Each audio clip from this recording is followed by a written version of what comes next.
Welcome back, Nerdie Sports, Nerdy Bunch audience. We got another podcast for you today. It's your sports boys. I'm Tim, and this is my co-host, Scotty. We're going to be breaking down the NBA Finals today, discussing the Indiana Pacers versus the Oklahoma City Thunder. How crazy of a matchup is this? And, Very we're going to unbelievable. sprinkle in a few little things, talking about the rest of the world of sports as well. So let's start with the Indiana Pacers, Scotty. My question to you before this podcast is the Indiana Pacers the worst team in finals history? Wow. Now, theoretically, you could have any answer if you're just doing pure eye test, but I would say the statistics say no. You could go with the basic seeding, which I don't want to use the basic seeding 100%. It definitely points you in the right direction, I should say.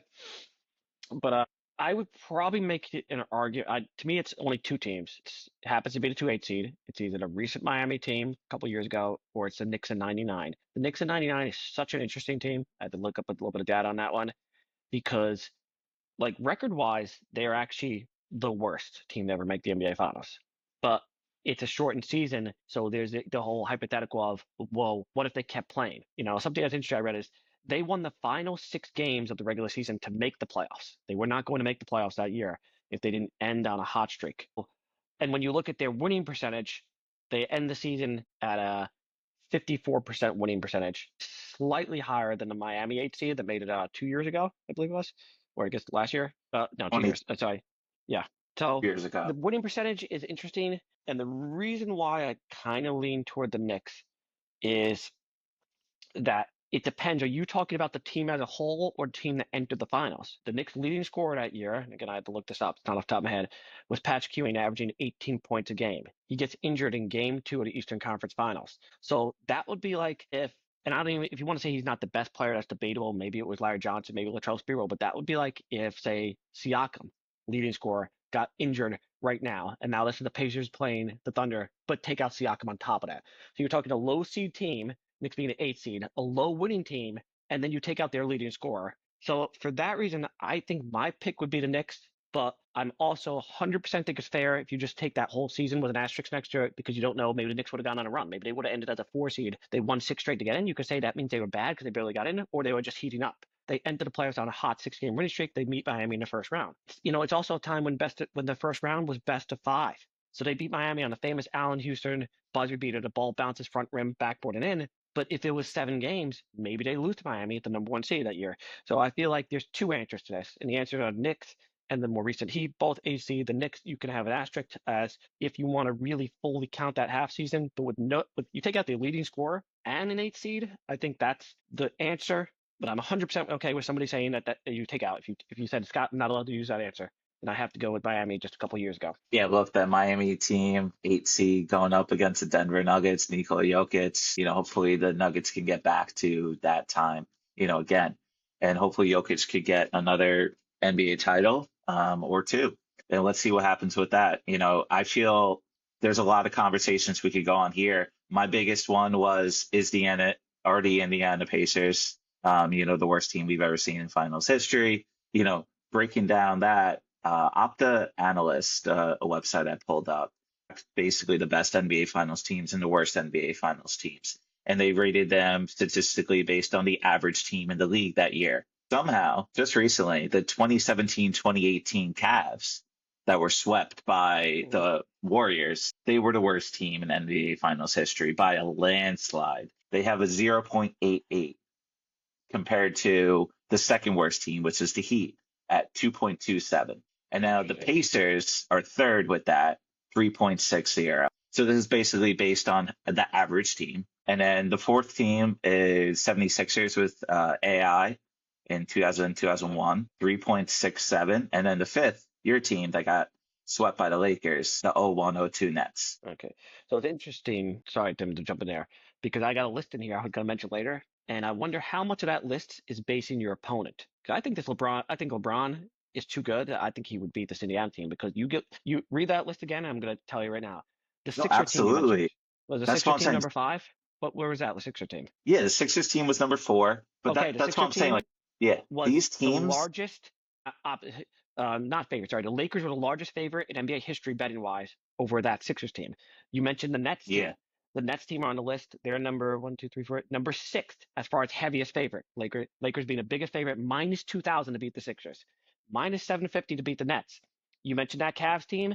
They're the second biggest gap in favorites, with that Warriors team being minus 1,075. So I'm like, is the list just taking off the betting odds? Because there's a difference between saying is Indiana the worst and saying that the matchup is a complete blowout. So this list here has nothing to do with your opponents. It purely is how are you compared to the average team in the league that year? Okay. The Cavs somehow, funny enough, the Cavs finished 50 and 32 that year.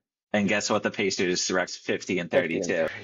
So it just blew my mind a little bit. The Heat, I definitely expected to be up there. The 76ers, I did as well. And that, honestly, the 76ers kind of remind me of what are we trying to look for with the New York Knicks right now? Like, can Jalen Brunson, can Allen Iverson actually be your, leader? A guy who's obviously got the ego, got the drive, got the determination, the best team guy you could possibly get, but he's still a tiny guard that can't guard people, and then you put him with Karl Anthony Towns, who I think Cat at the end of the day was one of their most important people. He's clearly their second best player, but he just, when he gets the ball, like, he's going to the basket. There's only one thing on his mind, trying to get a bucket. And sometimes he gets it and he shot like 50% from, the field. Like, he wasn't that bad.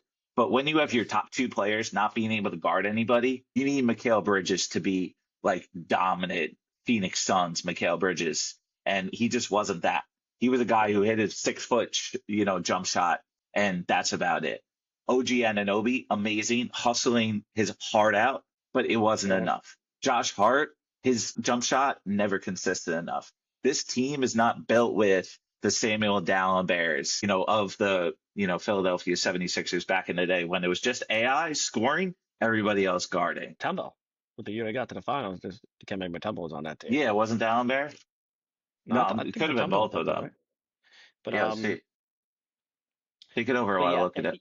You got to have a dominant defensive anchor. And Karl Anthony Towns, although he's a 7-footer, he's considered one of the worst, for lack of better words, 7-foot defenders. So, yeah, if you want to have a team where you have a liability as your number one guy, it's got to be someone else. Like, most recently, Steph Curry, he's considered a liability on defense, but the Warriors have a whole great defensive team. You have Draymond, multi-time defensive player of the year. He's your anchor there. Not as large as some of these other big men of history, like a Shaq, Mutombo, Hakeem Olajuwon, but he is the anchor there. And even the rest of the team, solid defense. Klay Thompson was one of the best defensive two guards in the league at the time. He's arguably the top defensive two guard. So you got him, you got Draymond, you have a team that's got, so you can cover up that. And I think the point being that you can have one like bad defender and kind of cover them up. It's really hard to have two. The closest example that pops to my head, and they didn't win the championship, but they did get there, was Dallas, Luka and Kyrie. You got two bad defenders, and the Dallas Mavericks that year, I want to say they ended the season as 8th best defense. It wasn't number one, but they were actually pretty high up. And they basically said, you know what, we're gonna have the rest of the defense. We had Lively, we had I think Dorian Finney-Smith was on the team. We had a lot of defenders, and we're just gonna say, okay, we're gonna have the rest of the guys got to play a good defense. We're gonna ask our stars to do the best they can. But it's tough if you have two players that are considered bad defenders, and Towns is, for his position, he's taller, obviously, considered not a very good defender. It is a really tough task. You look at the way Indiana just picked on them in the pick and roll. They were just taking turns, pick and roll with Brunson, pick and roll with Towns, and picking them apart. Yeah, I mean, look, even on made baskets, this team was able to, get back real quick. And the Pacers just have a lot more depth. They literally ran them out of the building.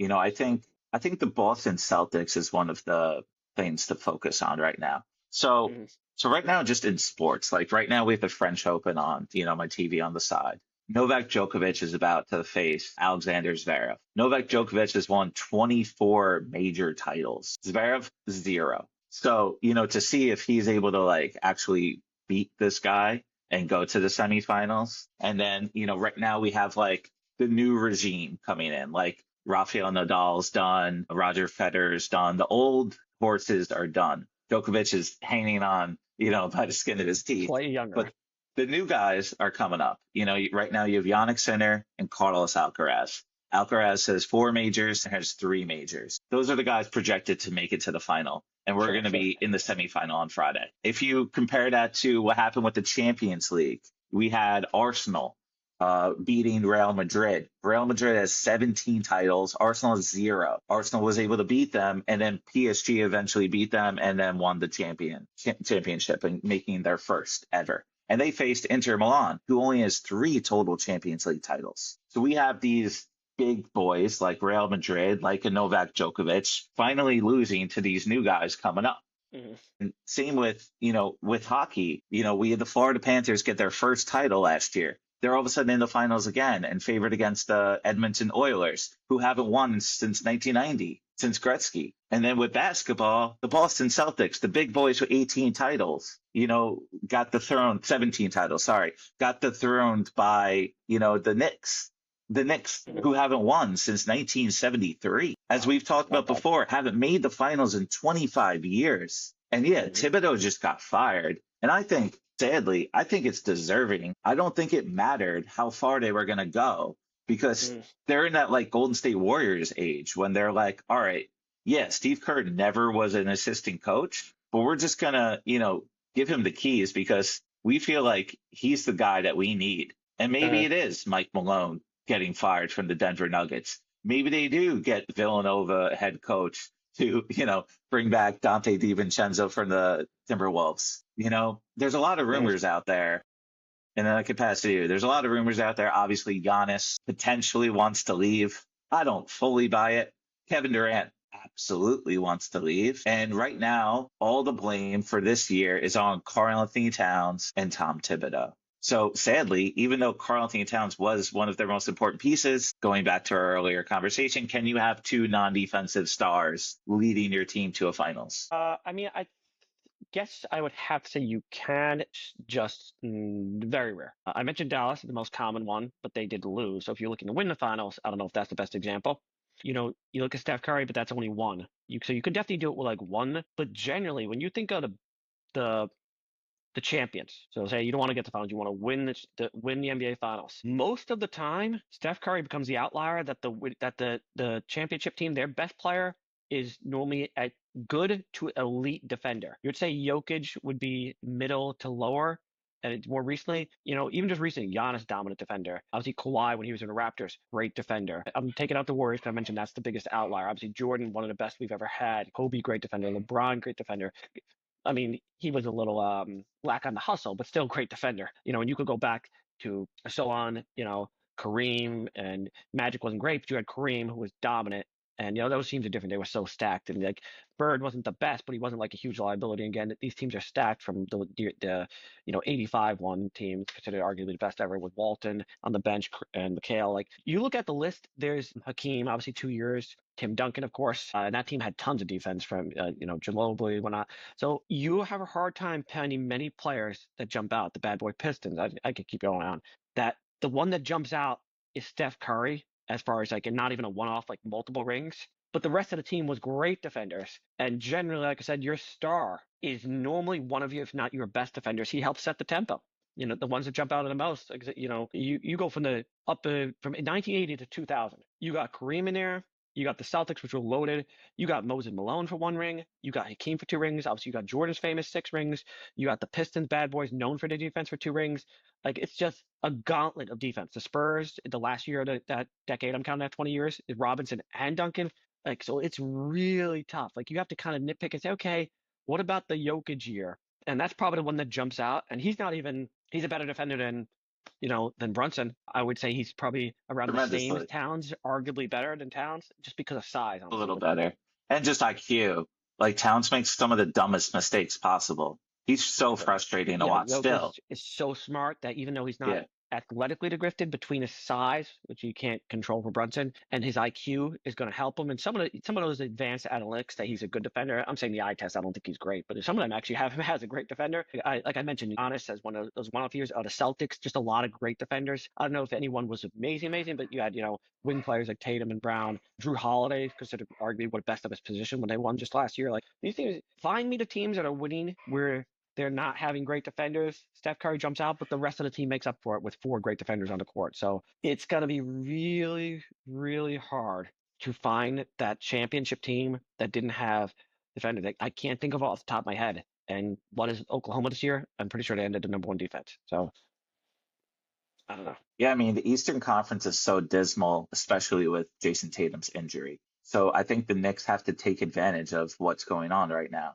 They clearly have a top 10 player. Right now, like it was so sad looking into this Indiana Pacers series when you match them up. You're like, all right, Brunson's better than Halliburton, Karl Anthony Towns better than Pascal Siakam. Yep. I guess Mitchell Robinson and Miles Turner kind of a wash, but then you got Bridges and Hart. Like they're a better team talent wise. But Tom Thibodeau was outcoached in this series. He made adjustments versus Joe Mazzulla. I'm sure Joe Mazzulla is kicking his teeth in right now, like looking at this Pacers team, being like, if we just push the pace, like we had such a better talented team, even without Jason Tatum, I think they're still going to be fine. Like last podcast I talked about, I think the Boston Celtics are still going to be fine. The Cavs are going to be able to rebuild and compete. Like are the Indiana Pacers right now this type of team that's going to be able to compete in the finals year after year after year? Somehow they're back-to-back Eastern Conference, champions. Well, not champions, but Conference finals. they went to the finals, the Eastern Conference Finals 2 years in a row. And no, I don't think they're the worst team in NBA Finals history, but they don't have a top 10 player. They barely have a top 20 player. Like Tyrese Halliburton definitely has had some great moments, and they've had some wild comebacks that we've never seen in NBA history before.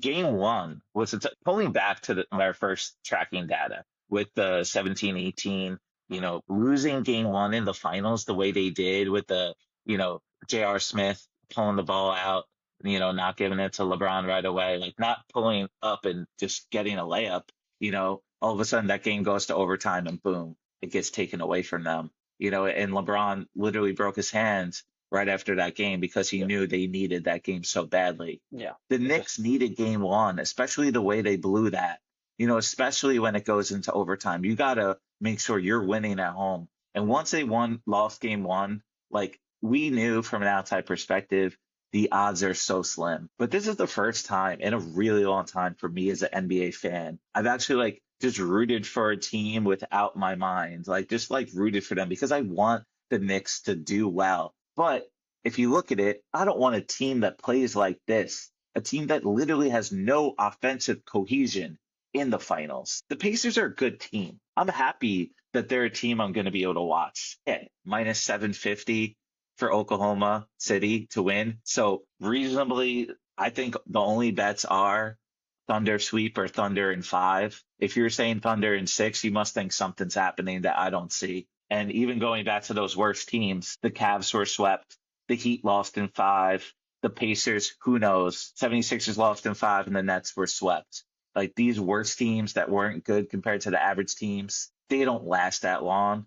And they end up facing some of the greatest teams we've ever seen. Yeah, this is true. I mean, the teams you mentioned, they on the list of I guess worst teams to make it. The only team that really had longevity was my Nets. They made back-to-back finals. Yeah. Spurs and Shout out for Lakers. that. Yeah. Yeah, like these teams tend to be one-off teams. They don't tend to really come back heavy. So I do think, yeah, I don't know, but let me just say play devil's advocate, and let me get out of the way that I do think the Thunder are going to win for sure. So I'm not saying this is my opinion, but I just want to throw on the other side of the bracket here. Since January 1st, the Pacers have the fourth best record in the NBA. I believe it's since the All-Star break. I have to look it up. They're actually the second best record in the NBA. The Pacers are probably better than we think. I think they are getting a little shade from everybody, EU and everybody, because they're from Indiana, small market. They had very few big games as far as like, TNT, ESPN games. I'll be honest, I didn't watch a full Pacers game until the playoffs. The playoffs, you watch all the games, but in the regular season, I watched some Knicks games, I watched Celtics games, watched the Thunder game when they were heating up. I didn't watch any Pacers games in the regular season, not a one. And that's just the truth. So maybe they're a little better than we think. They ended the year, I believe, the second highest offensive team. So there are signs that maybe they got something going. And last year they lost in the conference finals, but Tyrese Halliburton got injured. I think it was game one. So I'm not saying they would have beat Boston. I don't think they would have, but maybe they were even better than we thought last year. Entering the playoffs, we were like, nobody's picking the playoffs the Pacers to even get to the conference finals. Never mind the championship. would disregard that they got there last year, and it was like, well, that's a fluke, that's a fluke. So there has to be something because you do conference finals and NBA finals in a row. I mentioned the Nets going to the finals back to back. Most of the bad teams didn't get that far the second go around, or I guess the first, you could say first go around, the next. Like you don't see a lot of that pattern in there. So maybe they're a little better than we think. That being said, I would be shocked if this goes past 6. I'm picking Oklahoma to do probably I'll give them 5. Yeah, me too. But maybe I'm just throwing out the devil's advocate. It could go the other direction. Yeah, but that's not really the fun part of the conversation. Sadly, that's why I start with, are the Pacers the worst team we've ever seen in the finals? Because if we break down the finals, matching up, head to head, like the Pacers don't really have much of a shot. The question is, are they going to get swept or are they going to get one game? That's not really much of a fun conversation. And to answer your question about the NBA nationally televised games, 7. There were 7 games on ESPN and TNT. That's not much. Such a low percentage of your overall games, not even 10% of your games. So this Pacers team, yeah, they haven't gotten much love, and good for them. They're finally going to get love. And we're reminded once again of Rick Carlisle's greatness. He's put together such a different style team than the 2011 team, by the way. The one team that we're talking about that had their leader not being a great defender. Nowitzki isn't known as a great defender, but that was a one-off. And he had a bunch of veterans around him, and they won with pace and space, Yes. But they were a great defensive team, much better defensive team than this Pacers team. But this Pacers team takes advantage of these turnovers. Points off turnovers is a stat I look at every time with this team. And the best stat for them is how quickly they get the ball past half court. They're the fastest team we've ever seen. They call the 7 seconds or less Suns. Yeah. They're like, oh, the 3.5 seconds or less Pacers. Yeah. Like they're literally called the Indiana Pacers. They play at pace. Like it's perfect. It's kind of fun.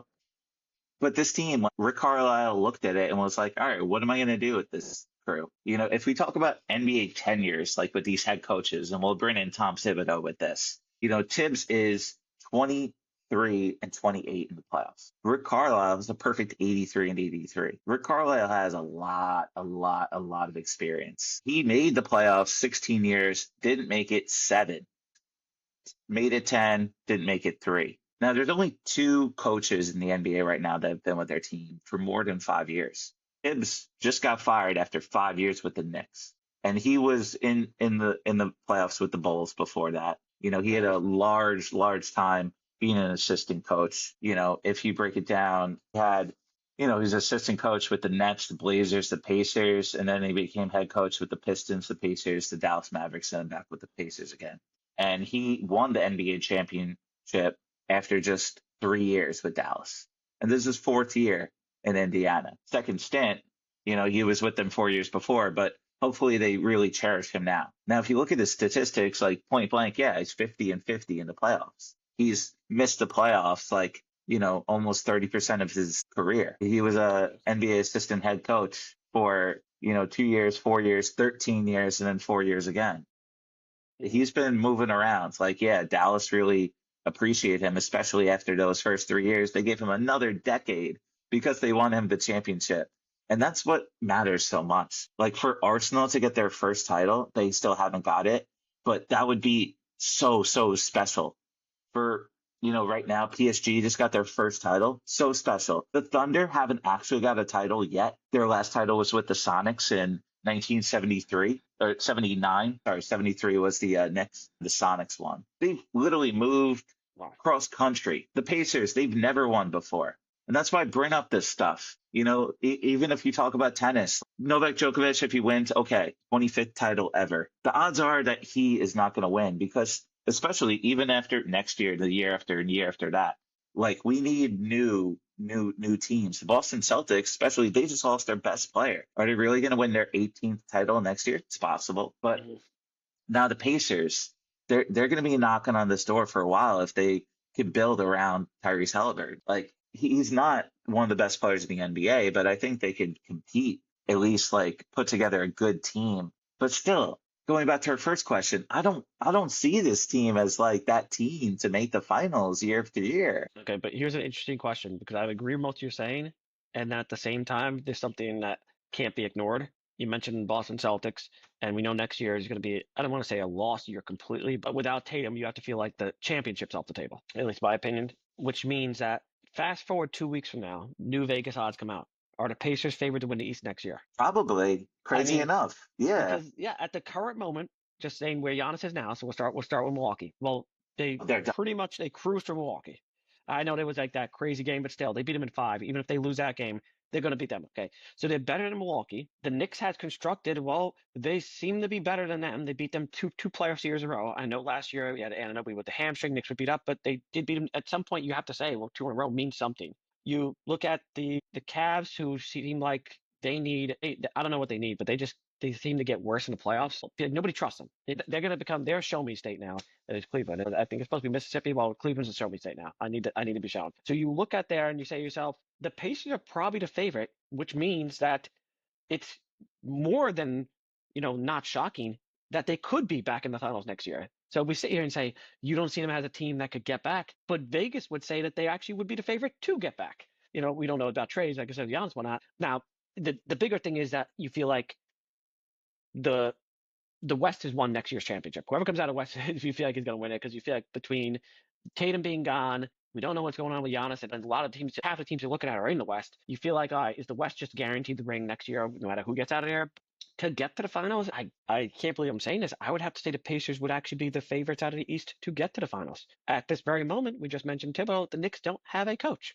So it's hard for me to give the Knicks huge props when they don't have a coach. So you look at that stuff and you say, okay, well, I guess the Pacers could be a team that goes conference finals, NBA finals, NBA finals. And then that starts to sound really impressive. And probably that would be one of the biggest shocking runs I've seen in my lifetime that I can remember off the top of my head. If the Indiana Pacers out of nowhere go now the year before last, the year they don't even make the playoffs that year. And they go no playoffs to conference finals, conference finals, NBA finals.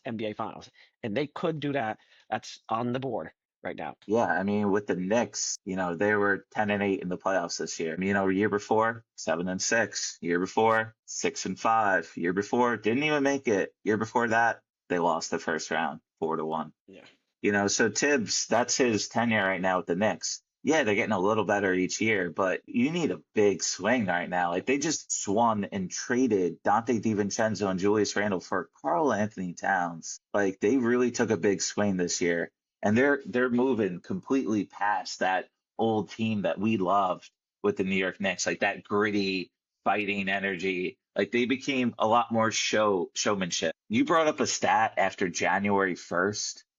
You know who sucked after January 1st? The Knicks. The Knicks were one of the best teams last year, 2024. In the beginning of the season, they were hot fire. And I'm like, oh, wow, if this team gels, how much better are they going to get? And they just turned downhill. They were a mediocre team. They were like 15th in the league in net rating, after January 1st. They were burnt out. Like the amount of times we talk about the lineups and how Tibbs doesn't adjust enough, they need a new voice. Like, I bring up these stats with these coaches and how long they've been. Like Eric Spoelstra has been with his team now 17 straight years, made the playoffs 14 times. Tibbs making it 10 of 13 years total. Good for him. But that's what he's known for. He's known for taking a decent team or a good team and making it to the playoffs and having a mediocre playoff record. Like Carlisle's got similar tenure, but he has that one championship that gave him another decade with the Dallas Mavericks. Like Steve Kerr was gifted one of the greatest teams we've ever seen. He made the playoffs 8 of 11 years. But outside of those two guys, not one coach has been with their same club for more than 5 years. Billy Donovan's actually the third most tenured head coach. And he was the guy that coached the Thunder right before. He's only been with the Bulls for 5 years. He's 6 years in the playoffs, 4 years not in the playoffs. And Mark Daigneault, the Thunder guy, missed the playoffs his first 2 years, and he's made the playoffs the last 3. So the Thunder have only been here for 3 years in the playoffs. They're a new crew. They're built for the future. But they just happen to have one of the greatest players in the game, Shai Gilgeous-Alexander, and they fight. They fight. They fight. They're hyenas. They're going to attack you. So if the Pacers have won with pace and space and all that, and like keeping you off balance and not letting you get back, like that's what the Thunder are best at. Yeah. They got no shot versus the Thunder. I'm more curious you see the Pacers as being in the finals or at least competing for the next couple of years. And I can't take that away from you because they are built right now as a good team. And they got a lot of young guys who are over exceeding their expectations. And they've done that consistently. So Rick Yes. Carlisle's built something here. Speaking of head coaches, he's got a lot of experience and he could figure out how to add a couple pieces and keep this going with this crew. But I think the Thunder are the only team in the NBA right now that could actually have longevity for the next decade. Okay.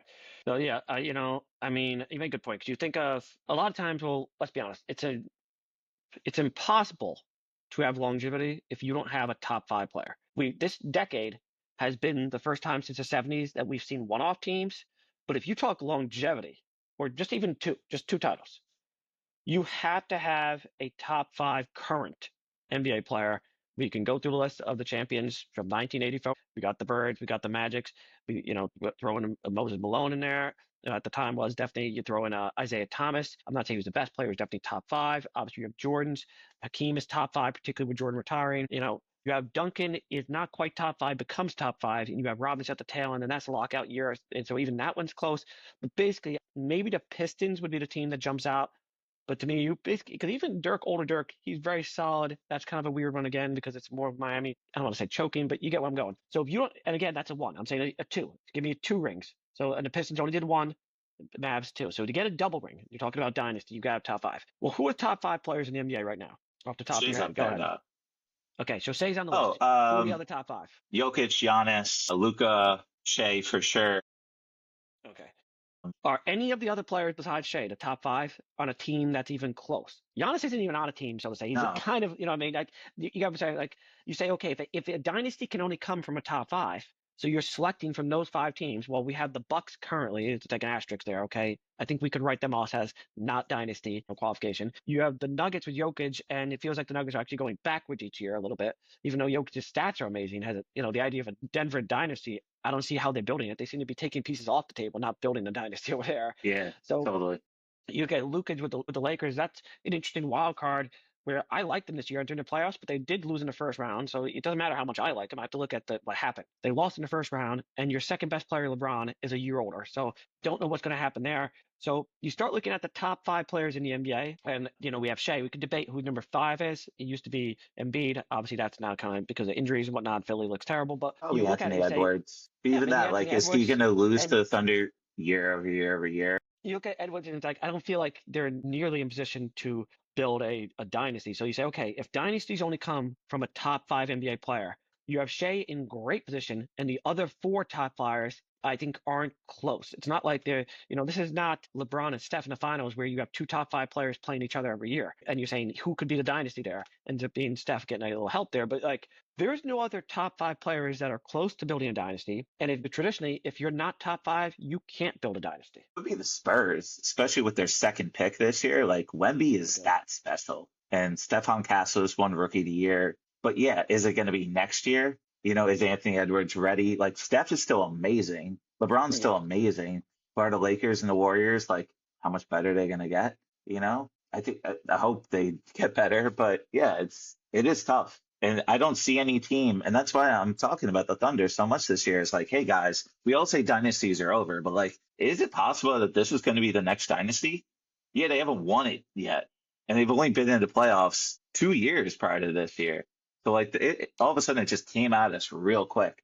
But they got so many pieces. They still got a zillion picks. They could easily put together, a great team. They just don't want to mess with the chemistry they got right now. Like, they Mhm. don't really need anything else. Like, them getting Isaiah Hartenstein and Alex Caruso both this year, like, they're pretty much set. Like, I don't, even if the Celtics did make the finals, like, I still like the Thunder over them. Sure. And I'd say I think Vegas actually entering the playoffs, Vegas had number one most likely Thunder and number two Boston, even though Boston was two seed. Well, with Tatum, maybe the Celtics come back in 2 years, but with Tatum injury, you have to say they're not on the table next year. So their biggest theoretical competition, or on Vegas, their biggest competition, according to Vegas, just a month and a half ago, April, when the playoffs start, I think the 15th, is off the table, that being Boston. Their second, according to Vegas, I believe number three was the Cavs. Well, we look at the Cavs, we don't see them as a threat. So we're like, okay, if you looked at Vegas's top three favorites to win the championship, you have OKC, we're talking about them. So their competition, the next two teams, Cavs, seems laughable now. Boston, no Tatum, so at least done for a year. So who's going to stop them, basically, is the question. You could rephrase the question from how good the Thunder are to just who's going to Yeah. stop them? Yeah. The 2 seed in the West this year, Houston. Maybe if they get Giannis, that's a different story, but it's not going to be Houston. They couldn't get out of the first round. The 3 seed in the West, the Lakers, they couldn't get out of the first round. It's definitely a deep league. Yeah, there's really no number two right now. If we look at the odds after the finals for next year, just like you're saying, it's probably going to be Thunder plus 150. It's going to be like one of Yeah, those they're going to be Chiefs. super high favorites. Oh, not even. Like what are the Chiefs odds right now to win the Super Bowl? What's the Eagles odds right now to win the Super Bowl? Like it's probably like plus 700, plus 600. Like even with that, like NBA is always having these top teams, Yeah. but we keep talking about these dynasties being over, and I agree. When we go back to that list, like the best and the worst teams of that net rating, the best teams in NBA history, five of the top six are Bulls teams from the 90s. You Sure. have the Warriors and the Bulls. Those are the greatest teams we've ever seen, according to net rating. And like I those guess are the list is a true, little true bigger. If you say dynasties. you can't repeat, so just take one Bulls and one Warriors, it's a little different, but still, yeah. I mean, I don't know. It is interesting because yeah, I'm thinking to myself, and obviously you never know because we don't want to forget that Boston had a lot of talk at the end of last year that they would add a dynasty. They bought back the starting five, which you don't normally that doesn't always happen. They're looking like a pure dynasty could happen. But Boston's greatest strengths ended up being their biggest flaw. And that was I feel like of all the teams in the NBA, and I'm really not blaming the Tatum injury because I feel like they were definitely going to lose. They were down 3 games to 1. So they were losing that game. It was about to end. It was going to be down 3-1. They truly lived and died by the three more than anybody else. Like it's an expression, but Absolutely. they were the dictionary. You look it up. This is a team that lived and died by the threes. More than people think Steph Curry and the Warriors. They actually every Warriors championship team, including the most recent one where it was basically just Steph and like Poole, was a defensive great team. Like this Boston team lived and died by the threes to such a laughable margin where they were taking like 20 more threes a game than second place. They were setting records. They set records that are just out of this world on the amount of threes. They get ice cold. They lose to the Knicks, and I mean, I think honestly that's part of the reason Tibbs was fired is because I think that the Knicks brass, and this is just in my opinion, they saw the Knicks beating Boston as a fluke. They said they were 0 for 4 in the regular season. I think they were 0 for 4 the season before that. They looked at the Knicks that I think they had the famous, it was like 0-16 against the top 2 seeds on West and East. I believe that was the number. Was it 0-16 for 1-2 in the East? And then maybe not Houston, but 1-2 in the East and the Thunder. So it was like 0 for 12. And I think the Knicks brass said beating the Celtics was a fluke, so they didn't give Tom Thibodeau credit for that. Instead, they gave him negative for saying, "Look how bad you were against good teams in the regular season." If you look at through that spectrum, that's why they fired him, and they're hoping, they're praying this is a Mark Jackson to Steve Kerr thing. If we take a good team and it Absolutely. jacks up. Yeah, they're absolutely betting on that right now. They're taking advantage. They're like, look, we need to take advantage of this timeline while Jason Tatum's not healthy. We need to win now, and we finally have like a good team. This has been the Knicks are finally relevant, and not relevant for being chaotic and messy. Yeah. Since COVID, they've been pretty good. And Tom Thibodeau was their coach during that time, and he did a lot of great things. He like actually got this team to like fight and compete and be Mm-hmm. fun. But like, yeah, like they need a Steve Kerr. They need somebody to like take them to that next level. Tom Thibodeau doesn't adjust enough. And like he's probably really hard to work for. Like if you talk about like Leon Rose, and yeah, obviously, Jalen Brunson's dad's got a lot of ties to Leon Rose, but like Tom Thibodeau's a curmudgeon. He can't Yes. be easy to deal with. Like this is a man who runs teams through the ground, and he finally adjusted a little bit with the Celtics series. And good for them for making that happen. But as I bring up these teams that dethrone the best, if Zverev right now is able to beat Novak Djokovic, he's probably going to lose to Jannik Sinner on Friday. He's probably going to lose to the next team. Arsenal, same thing. They beat Real Madrid, but they didn't make it to the championship. The Knicks are the Arsenal right now. The Knicks are the Alexander Zverev right now. They're Yes. the team to dethrone the Celtics, but be so worn out with that series. And they were favored versus the Pacers pre-series, but then losing game 1, series shift tremendously. And Tyrese Halliburton now, like, I'm sure a lot of people are going to put him in the top 10 because he kind of has to. But like, Yeah. Anybody gets to and the he used to finals. be my most like underrated player as he's being projected by the NBA, players now as the Most most overrated. overrated player in the game. And that's going to be overhyped and over discussed. But Mm-hmm. like, I love this guy. I thought when they had the Sabonis trade, from the Kings, I'm like, here the Kings go again. They lose one of their great players. Sabonis is fun, but like, you need that ball dominant player. You need the facilitator of your offense. It's the most important player. you go through the top 10 players, whether they're point guards or not, they're facilitators. LeBron Mhm. changed the game with this. Your facilitator could be 6'10". Your facilitator, like, could be Jokic. Your facilitator could be Giannis somehow, even though he really shouldn't be. I think Giannis, somehow the Damian Lillard situation didn't work with him, but hopefully he goes to a new situation, where maybe him and Jalen Brunson. Like that would be a dream. I don't think Kevin Durant's the dream. He's like 36, 37 years old. He is right now like maybe top 10, 20 player in the game, and he gets just so tired of these teams. But he's one of the greatest players we've ever seen. The Knicks fans were devastated when they didn't get KD and Kyrie and they went to the Nets, but that didn't work out. So I'm excited about this finals. I know it's going to be a total blowout, but the Thunder, amazing to watch. They're fun. Mhm. They just they've been unwatchable because they've dominated so consistently this year. But if you break it down in the playoffs, they're both 12-4. Yeah. The Thunder I lost mean, 4 games. They lost three to the Nuggets. the Thunder went to 7, the Pacers didn't. Yeah, yeah. For what that's worth. I think that's more about the West being, but that's worth something. And you know what? You spoke a lot about how the Pacers are going to win and whatnot. But the truth is, you got to be in it to win it, as they say in all life. And you never know because I understand and I'm certainly not wishing injuries on anything. Nobody gave the Raptors a chance. They end up winning the finals. Nobody really gave the Mavs a chance against the Heat. They end up winning the finals. It happens.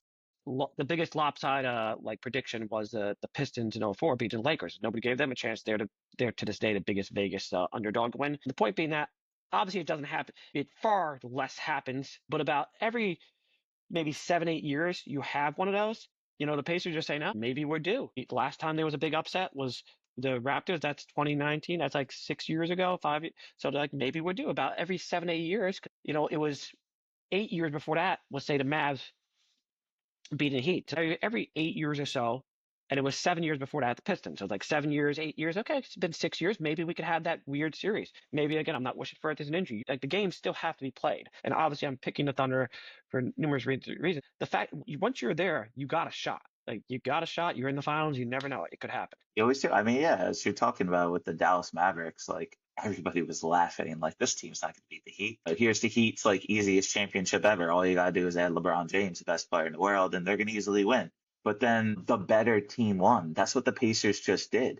The better team, full team, not just individual Mhm. talents. And the Knicks, if you break it down, like they were the only team to have a top 10 player. They're the only team to have two top 20 guys. They're the only team to have two top, like the Pacers literally have three top 100 players. That's not an NBA Finals quality team. And that's the only reason. And we still haven't even fully answered the opening question. Like Indiana Pacers, like statistically, they're pretty good. They win with schemes and tactics, and that's basically what happened with the Champions League as well. Like PSG and those type of teams, like they won with tactics, not talent. Mhm. And sometimes that happens. And that's what happened with the Mavericks. They had one of the greatest players in the game, but they won because they were able to like it doesn't matter. You can't outrun a quick pass. So all of a sudden that's what the Mavericks did. They moved the ball quick enough so that the best players weren't able to get there. And they weren't deep enough. The Heat weren't deep enough. They completely changed their team the next year. Yes. And then they won back to back. Yeah. All right. Yeah. I still say first question. Pacers are not the worst ever. You go Knicks, the lockout season. I mean, they Yeah, lose Hewing. I'm That giving the makes two answers. I'm sense. giving the yeah, because you take out Hewitt. So I'm giving the Knicks as my first choice. My second choice is the Miami a couple years ago, and I'm willing to put that as first if anybody, whether it be you or somebody else, would say, well, we don't count lockout seasons. I'm like, that's totally fair because we don't know if the Knicks maybe they would have ended as a 4 seed because maybe they got really hot. So you don't. It's hard to qualify where that team is in talent. So I feel like I'm giving two answers. I'm not trying to be a cop. I'm saying that the Knicks was an asterisk, and then the Heat from a couple years ago. Those are my two worst teams that are going to be in there. I mean, purely statistically, the Cavs are the worst team according to that data by a landslide, but they still have LeBron James, Yeah, they have LeBron. you know? And how much of that data counted the regular season? I think the Cavs ended as a 4 seed that year, but they were Yeah, they coasting a were. lot of. They were kind of coasting, like they swept the Raptors. LeBron has the buzzer beater on one of the games. They were just kind of, and the Cavs they'd been what was that their third straight finals or something appearance. Not saying win, so you can I tell hear they you. were just coasting their way through. I feel like if they hadn't been in finals, if that was younger I mean, LeBron, bro, younger LeBron would have been focused on getting to 60 wins, like when he was in the first with the Cavs, and he was always so focused on a regular season. So they always had like the one seed, he was getting 61, 62, 63. If he wanted to, I do believe LeBron could have led that team to number one seed in the East. He was like, why bother? Because let me save my energy knowing that without Kyrie, he needed more energy for the totally. final. But like I said, a younger LeBron wouldn't be thinking I need energy for the finals. He'd be thinking I want the number one seed, and they would have probably won 60 games. So I feel like I just disagree with that stat that you read. I No, I can't hear believe you that's there. considered the worst team. Look, statistics need like conversation to back them up. There's a reason why this is such an outlier for it to go to 0.88 to 2.27. But at the end of the day, it shows you like that Miami Heat team was like Jimmy Butler and a bunch of randoms. Yeah. The Pacers team, like, yeah, they don't have a full bunch of talent. It's Tyrese Halliburton being your number one guy, who's good, great player, but like number one finals guy, not really. And then you have the Sixers and the Nets. Like, Yeah. those were two And teams that we knew were going to be blown out by the Lakers. I remember those. I exactly. was 10, 11 years old when that happened. I remember the Sixer game particularly well because I was in Philadelphia that night. I didn't get to the arena. I didn't get in the game, but I was in a hotel in Philadelphia and went to the newsstands. As I know, the internet it was still around, obviously, but I actually got like a Philadelphia newspaper and reading because the people were celebrating in the streets. It was crazy. It's a different story for another day. But and the thing is, Iverson he was getting some MVP votes. He was probably top five at the time, I would say. Jason Kidd was arguably top five in a completely different way. Like he was getting MVP votes that year. I remember, I think he came in second or third behind Duncan and Shaq. So he was right up there in back-to-back years. And I think no offense to your boy Jimmy, but I feel like he was never top five. So I'll take the No, Miami team. that could be the worst team in the Yeah, finals. It and totally could be. exactly. And I think it's them LeBron, versus the Pacers right now because, yeah, you have some of the best players on those other teams. And yeah, it's only statistics, but when the stat shows you that, the 96, 95, 96 Bulls are number one and the 16, 17 Warriors are number two, yeah, 96, 97 Bulls number three, 91, 92 Bulls number four, 90, 91 Bulls are number five. These are some of the greatest teams we've ever seen. And then we might have compare just them to the worst teams like it makes sense. The biggest outlier is that the sleeping giant, the Cavs team, did where you you're just right. Timmy, did you just throw shade into the Jordan LeBron argument? Jordan has the worst team ever. I mean, LeBron is the worst team, and Jordan has like four to top five. So Guess theoretically, I'm not saying LeBron you're a just Jordan LeBron guy posted. because He's you're actually like, a I LeBron don't guy, care. but you His could team was theoretically make an under argument average. like, oh, look how good these Jordan teams are against LeBron team. My point being, though, I mentioned top five is LeBron was the best. Like some people are saying it could be Steph. No, LeBron was the best player, which means you always had that puncher's chance of he's just going to take over. The Sixers, the Lakers lose one game and they tie the NBA record for only losing one game in their entire playoff run, game one NBA Finals, because Iverson just willed them to a win. And when you have a top five player, you can just will out a win sometimes, where you feel like the Miami team or even the Knicks team, if they lose Patrick Ewing, their best player, they can't will out a win, even though they got a win. Each of them got one win, but like you can't will out a win when you have a best player in the NBA. You feel like there's a way that they could just go nuclear and take over, and that doesn't bode well for Indiana. No offense to Halliburton, whatnot, because they don't have anybody maybe top 10. So who's going to, I'm going to will that win out?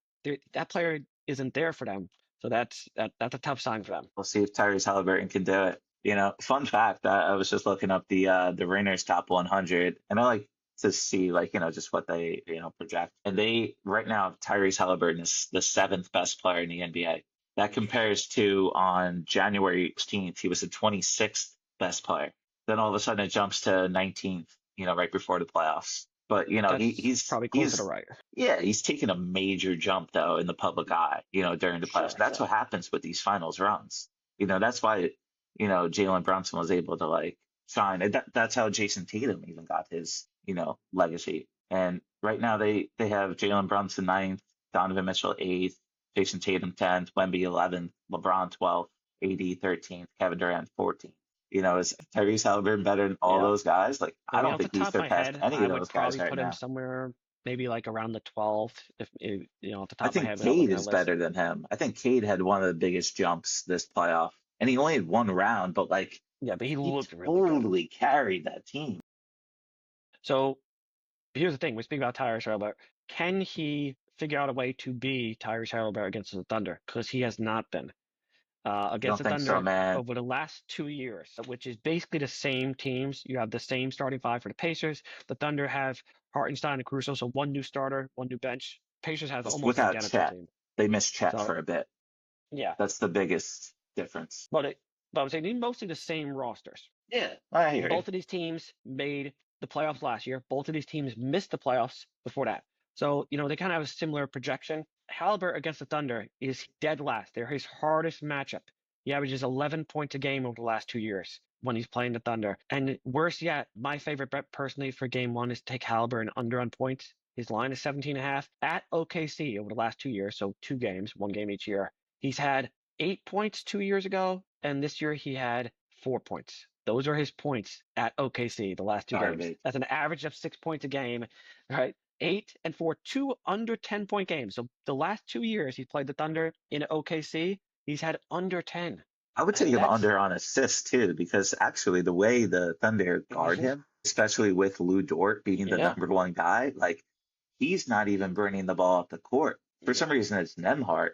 He's been so passive. But this is a completely different team than we've seen in the regular season. They weren't coasting. They were yeah. trying. They did 50 and But 32 just like that Cavs team. yeah, But the I Heat, mean, the Heat were like 44 and 39 or something like that, like some garbage number. Way worse.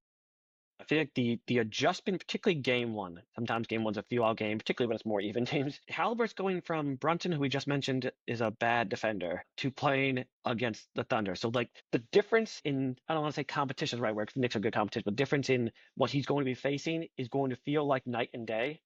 Where The whole team is ready. I feel like, game one, man, unless it's pure rust and the Thunder just can't buy a shot, I don't know what's good. I think the Pacers are going to be in just for a shell shock of a moment. So, yeah, I definitely like the Thunder. If you do game by game, I like the Thunder to cover game one. I like Halliburton on the under. I like the Thunder in 5 overall. Same, same, same. Same, same, and same. And that's why it wasn't much of a conversation. I'm happy we started with the Sure. Pacers, and I feel like we gave the Thunder enough love, you Yeah, know? I just want to quickly, because we keep saying we're picking the Thunder, but I feel like it's just have it on record before the series starts. We'll throw out some, just predictions, even they seem more obvious. Yeah, I got the Thunder in 5. I think you said the Yeah. same. That's like plus Obviously, 200.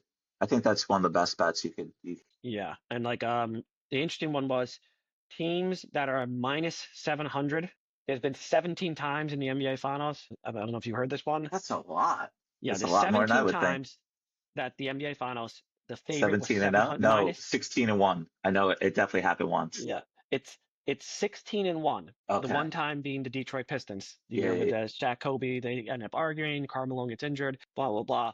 But what's interesting is even though there's one winner, the other 16 where the favorite won. There's never been a game 7. The favorites at 1 in 6 games are left.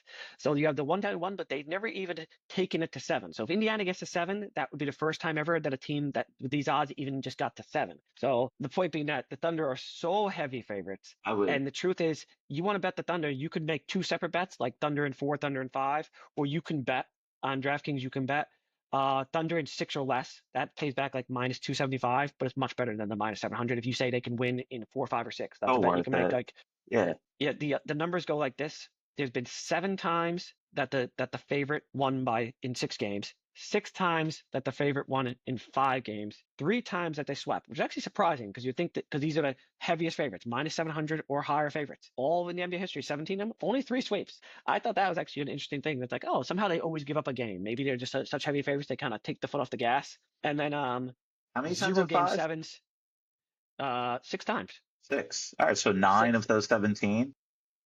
Yeah, 6 times at 5 and 7 times in 6. 13 of the 17 is 5 or 6 games. You could almost do 2 separate bets and say I don't think it pays back even money to do 2 separate It's bets. only You could say it's going to be 50-50 one. shot. It's That's almost a interesting. guarantee that it's going to be, and it's like a 75% chance. 13 of 17 times it ends in 5 or 6. So you could look at that.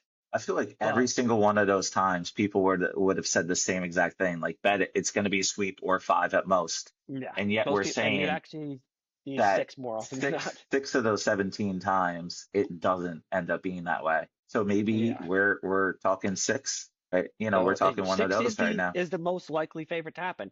The largest favorites in NBA history, the Lakers and the Sixers, that went to 5. Everybody would have said that would have been a sweep. That's a minus 2,000. The second largest is Warriors Cavs. That actually was a sweep. I have the list of the top 10 largest favorites. The third largest, Bulls Sonics, that goes to 6, which is the most common answer. We got the Spurs Knicks, 5 again. We got a Lakers Pacers, their first one with Shaq and Kobe. That went to 6, the most common answer. Then we got Lakers Nets. That was a sweep. And then you go to 86 Celtics Rockets. I don't even have that one off the top of my head. I just have the betting odds. So I don't know if they swept or went to 5. But those are your largest ones. Right there at the top. What's that? 1, 2, 3. That's your top 6, and they was 2 sweeps in there, 2 6s, 2 game 6s, 2 game 5s. Mixed bag announced there, but yeah, those are the teams that That's were minus interesting. 700 higher. Appreciate you bringing it out to the Nerdy Sports audience. All right, man. Well, I'm really excited for game 1. I too. think, yeah, I'd easily take Thunder by 10. Like, no problem about that. But I'm looking forward to recapping it with you next week. Yeah, my only problem in the NBA Finals, I wish they kept it as like every other game. I hate that it normally takes like 3-day breaks. Yeah, there's a lot of breaks. Even if you categorize NBA Finals and the Stanley Cup, on my birthday, June 7th, no game. On June 10th, no game. And June 15th, no game. So it's like, generally speaking, every other. But like, yeah, we got a lot of time that you guys could take your wives out to dinner. Yeah, the NBA Finals is 3 games apart every game except for game 3 to game 4. So it goes 5, then the 8th, so 3-day break, then the 11th 3-day break, then you have the 1 shorter break, 11 to 13, and then 3-day break to the 16th, 3-day break to the 19th if it went 7. And then another 3-day break, sorry, that was 6, would have been to the 22nd. So it's 3 days apart in every game except for between games 3 and 4. I think it should be 2 games apart except for maybe the travel games. So I don't see why game 1 and game 2 can't be 2 games, but it is what it is. So by the time we talk next week, there'll only be 2 games played. And I'll be ready. I'll be ready for it. Either way, we're looking for a first-time NBA champion, whether it's Oklahoma City Thunder, Indiana Pacers. Let's see if we could get, one of those 6 to 17. Maybe we could get a little bit of a special, something a little different. But either way, I'm really looking forward to this NBA Finals. I think we have 2 great teams that are going to be really exciting. They may not be the big stars, of today. Shea isn't exactly one of the biggest, names in the game, but we're going to, get the general public to see his greatness. And that's what it's all about. Mm-hmm. For me, in terms of betting, I would take Chet for all the stats. Like, I think Chet's going to have a monster series. I think Shea's definitely going to win MVP. That's just how it goes. Even with the Pascal Siakam, winning the Eastern Conference Finals MVP, I don't think that was as much of a shock as some people, made it seem. I think Tyrese is definitely their leader. Pascal's their leading scorer, their best defender, and Tyrese Haliburton had a couple of iffy games. So he was ready to take that title, but it just shows he's got the confidence, and Pascal's just not that kind of guy. He's more of a Kawhi Leonard personality. But yeah, looking forward to it. Looking forward to talk about it next week, and let the game begin because you never know. We could talk all we want. You got to see it on paper. Off paper to get ready. Either way, I am ready. You are ready. We'll be ready for next week to discuss game 1 and 2, the NBA Finals. You got it. Our Nerdie Sports audience will be back next week. Thanks for joining us as always. Follow us on, Instagram, follow us on all social media platforms. Subscribe to us on YouTube and follow us on Spotify as always. As always, Scotty. Keep it nerdy.